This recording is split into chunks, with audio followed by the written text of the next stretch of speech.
উমামা আপার একটা clip viral হয়েছে, সে ওইটার ব্যাখ্যা না দিয়ে বরঞ্চ আমাদেরকে নানান অপমানজনক কথা বলছে, যার কারণে আমরা আজকে তার এই সংবাদ সম্মেলনটা বয়কট করলাম।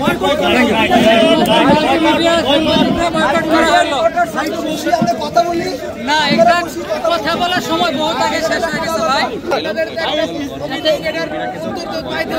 একটা স্ট্যাটাস দিয়ে আরেকটা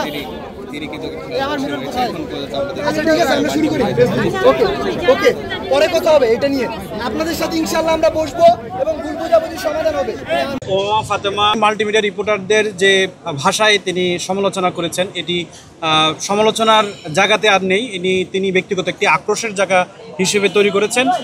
মাল্টিমিডিয়া জার্নালিস্টদের কারণে ডাকসু নির্বাচনের পরিবেশ নষ্ট হচ্ছে, এই ধরনের যে মন্তব্য এবং তার পিচ মাল্টিমিডিয়া রিপোর্টাররা ঘুরে এই যে মন্তব্যটা, মাল্টিমিডিয়া রিপোর্টারদের কাছে ক্ষমা চাইবেন।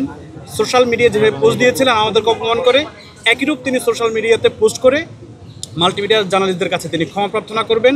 আমরা তাকে ক্ষমা করতে চাই, তার ভুল ত্রুটি আমরা ক্ষমা করতে চাই। যদি তিনি এই অবস্থা অনড় থাকেন তাহলে আমরা আগামী দিনে তার প্রত্যেকটা নিউজ আমরা বয়কট করব। আমরা চাই না কেউ আমাদের এই মাল্টিমিডিয়া রিপোর্টারদের নিয়ে বা তাদের এই জায়গাটাকে কেউ হেয় প্রতিপন্ন করুক।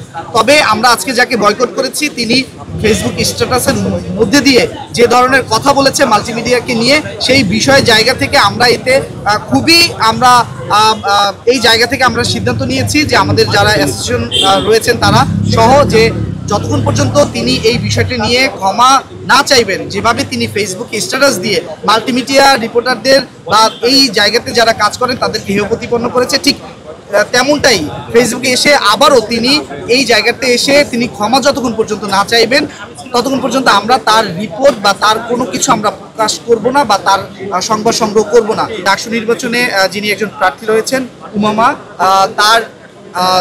তিনি আজকে সন্ধ্যা ৬টার সময় তার যে আজকে সংবাদ সম্মেলনটি ছিলেন আমরা সেটি বয়কট করেছি।